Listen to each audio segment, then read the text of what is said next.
خب به نام خدا، با سلام و عرض ادب. یه اتاق انباری تقریبا میشه گفت 20 خورده متری داریم. حالا تازه وسایلاش رفته بیرون، چندین سال بلا استفاده بوده، خیلی از میزا رو بردیم بیرون. حالا میخوایم یه کاری راه بندازیم، هزینه‌شو صرف دانش آموزان بی بضاعت و بچه‌های کار و اینا کنیم.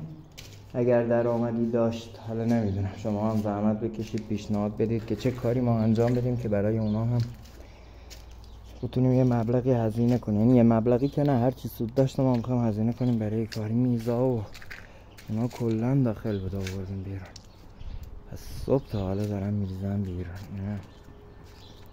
اتاقمونو حالا برای گرمایشش که فعلا زمستون گرمش میاد، لوله مال شوفاژخونه اومده. اگر جوابگو نباشه باید فکر یه هیتر یه چیزی باشه.